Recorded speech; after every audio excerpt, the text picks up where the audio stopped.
Hola chicos, espero que estén muy bien. El día de hoy en la clase de formación ciudadana vamos a estar trabajando el tema transportes y comunicación, que se encuentra ubicado en las páginas 216 y 217 del libro de Ciencias Sociales. Así que ubiquémonos en esas páginas, por favor. Así es pues que comenzamos. Vamos a iniciar definiendo qué son las vías de comunicación. Si ustedes ven, acá dice que las vías de comunicación siempre son rutas terrestres, aéreas o acuáticas por las que se puede transitar. Para ello se usan medios de transporte, como automóviles, aviones o barcos, dependiendo sea el caso, ¿verdad? Y son básicas para el desarrollo de un país por el movimiento de las personas, el comercio que promueven y el acceso a los servicios que permiten. Cada país en Centroamérica cuenta con diferentes aeropuertos en sus capitales. Por ejemplo, aquí en Guatemala tenemos el aeropuerto La Aurora y en Panamá tienen el aeropuerto Tucumán. Y así en cada país hay un aeropuerto. Los aeropuertos permiten el transporte aéreo, es decir, que permiten el envío de personas o productos de una forma rápida de un país a otro. Esa es la ventaja del transporte aéreo. Y existen las rutas internas, que son dentro del país, y las rutas internacionales, que mantienen conectadas a Centroamérica con el resto del mundo. En este caso, la mayor densidad de carreteras pavimentadas en la región se halla en las áreas donde hay más construcciones. Si ustedes se fijan bien, las carreteras son más cuando hay más construcciones, es decir, cuando hay más ciudades. Por ejemplo, si nosotros vamos a una aldea, a una comunidad donde hay pocas construcciones, donde no hay muchos edificios, siempre vamos a encontrarnos con que las carreteras pues generalmente van a ser de tierra o en algunos casos van a estar adoquinadas, pero no van a ser autopistas, ¿verdad? Siempre van a ser carreteras como comunales. Mientras que, por ejemplo, si nos dirigimos de un lugar a otro, como por ejemplo de aquí de Jutiapa hacia la capital, vamos a encontrarnos con autopistas, con carreteras que permiten un flujo rápido de vehículos. Entonces, siempre va a ser así, porque donde hay más personas se necesita más movimiento, más transporte. Por ejemplo, aquí en Guatemala hay una carretera que se llama la Ruta Panamericana, que es un sistema de carreteras de 25.800 kilómetros de largo, súper larga.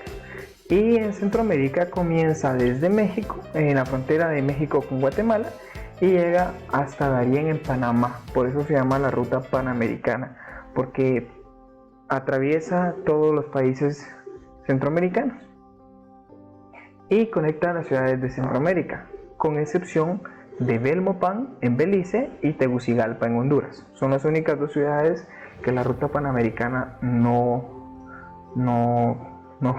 llega, por decirlo así.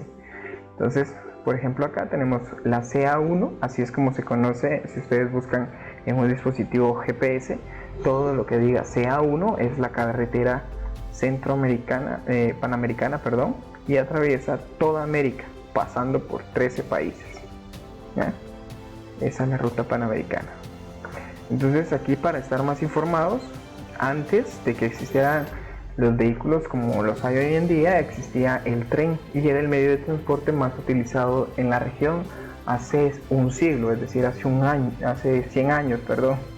Y se usaba para transportar productos de exportación como el banano, se recuerdan de la Unit Fruit Company, el café o el algodón. Y la historia de este medio de comunicación se encuentra en Guatemala, en el Museo del Ferrocarril. Ahí podemos darnos cuenta de cómo fue evolucionando el tren hasta cómo desapareció. Luego de eso, hoy en día nosotros contamos con el sistema de posicionamiento global, o GPS como les decimos algunos, o GPIs. Entonces, esto lo que hace es facilitarnos la movilización. Antes, por ejemplo, cuando no existía este tipo de tecnología, las personas tenían un sentido de orientación súper amplio, ¿verdad? Tenían que conocer las calles, tenían que saber cómo ubicarse de norte a sur entre las calles o avenidas de una ciudad. Pero hoy en día el sistema de posicionamiento global o GPS nos permite ir ubicándonos en tiempo real, incluso nos marca una ruta predeterminada para que nosotros podamos viajar de un lugar a otro, aunque no conozcamos. Antes este era un aparato que se instalaba en el carro y era súper grande. Ahora, gracias a los teléfonos celulares, pues encontramos aplicaciones que nos permiten utilizar este sistema de posicionamiento global, marcándonos rutas para poder ir de un lugar a otro. Por ejemplo, Google Maps o Waze, no sé cuál han usado ustedes o cuál usarán sus papás, pero son muy útiles hoy en día. Luego de eso, vamos a hablar de la navegación lacustre. Esto de navegación lacustre lacustre tiene relación con los lagos. Entonces, al hablar de la navegación lacustre, estamos hablando de la navegación que se realiza en lagos como el lago de Izabal y el de Nicaragua, o la navegación que se realiza en los ríos, que es conocida como navegación fluvial, que desembocan en el mar Caribe, como en Río Dulce. Ustedes si han ido a Río Dulce o si conocen Río Dulce, se dan cuenta de que dentro del lago y el río se transportan lanchas y embarcaciones pequeñas, obviamente, porque el lago no es demasiado amplio como para que entren este tipo de barcos. Pero a eso se refiere la navegación lacustre, a la navegación o al tipo de transporte que se realiza dentro de lagos o ríos. Y es muy importante porque permite el movimiento de las personas dentro de un territorio de forma rápida y efectiva, ¿verdad? Entonces, el transporte marítimo, no crean ustedes que se inventó hace un poco. De hecho, es uno de los primeros medios de transporte que el ser humano desarrolló. Después de la domesticación de animales, pues desarrollamos el transporte marítimo y nos vamos hasta los inicios de la historia, porque las personas en aquel entonces necesitaban poderse trasladar de un lugar a otro, y siempre las ciudades las hacían cerca de los ríos por la oportunidad de obtener agua. Entonces, como las hacían cerca de los ríos, veían que existía la posibilidad de poder transportarse alrededor de un río, que siempre iban a llegar a una ciudad. Esta forma de comunicación es importante para el comercio de productos agrícolas o artesanales y materias primas y el petróleo. Y algunos de los puertos más importantes son el puerto de Santo Tomás de Castilla en Guatemala y el puerto de Caldera en Costa Rica. Son puertos que reciben barcos ya de dimensiones grandes, y pues los puertos están en los océanos, ¿verdad? Hay una situación bien interesante acá, que fue el Canal de Panamá. Cuando hablamos del Canal de Panamá, estamos hablando de que hay un espacio en Panamá que permite comunicar el Océano Pacífico con el Océano Atlántico. Entonces, si nos vamos al mapa, este es el Canal de Panamá. Ustedes ven acá el Océano Atlántico y ven un barco que quiere trasladarse hacia el Océano Pacífico. Si este canal no existiera, aquí estamos ubicados, pueden verlo ustedes, si este canal no estuviera aquí en Panamá, los barcos que estuvieran de este lado de América, para llegar al otro lado del océano tendrían que darle la vuelta a todo Sudamérica, cruzando por el estrecho, por este espacio acá, creo que es el Magallanes, sí, así se llama. Tendrían que venir desde aquí a toda la vuelta para poder llegar a este lado. Entonces, a los seres humanos, específicamente Estados Unidos, Panamá, llegaron a un acuerdo para poder construir un pequeño canal que permitiera que los barcos que desearan pasar de este lado de América hacia el otro lado de América, pues pasaran por este canal. ¿Cómo fue que se desarrolló? Pues vamos a conocer la historia. Dice que se localiza en el centro del territorio panameño. Este es Panamá, este es el país de Panamá, y se ubica cabal aquí en el centro, en el punto más angosto entre el mar Caribe y el Océano Pacífico.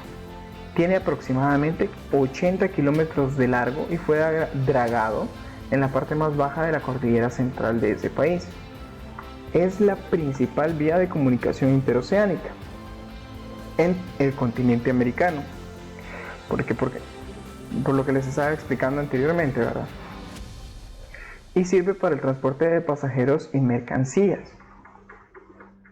También facilita el transporte rápido entre el lejano oriente, que sería Asia, y la costa este de Estados Unidos, o Europa y el oeste de América. En 2017, por ejemplo, pasaron casi 14.000 embarcaciones por aquí, 14.000 barcos. Y así es como fue hecho el Canal de Panamá.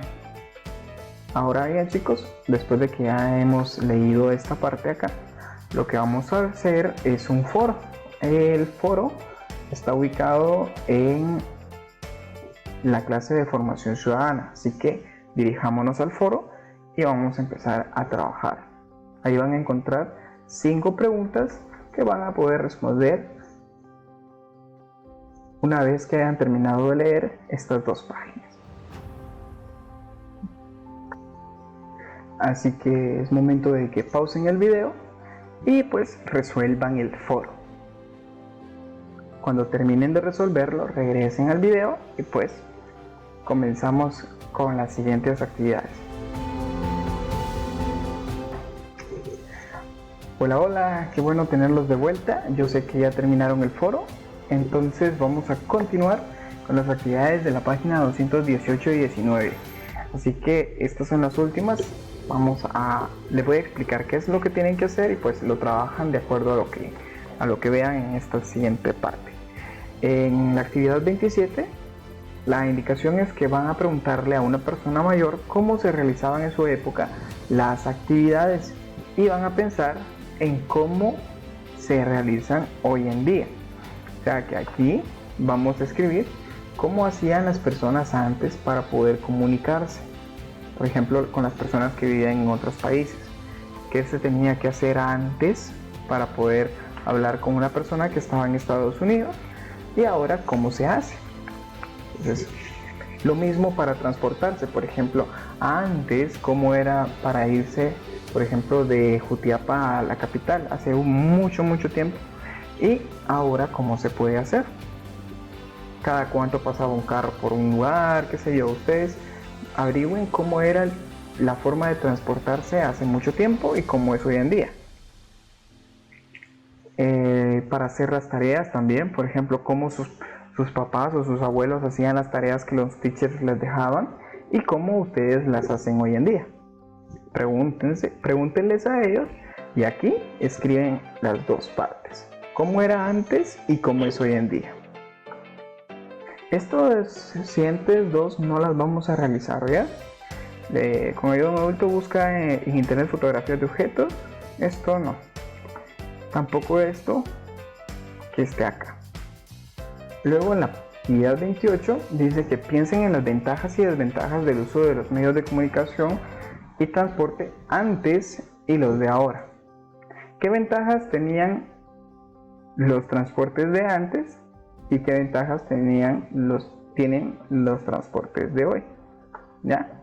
Por ejemplo, acá, digamos que antes se transportaba uno a caballo, digamos. La ventaja era que no había contaminación. La desventaja es que tomaba mucho tiempo llegar de un lugar a otro.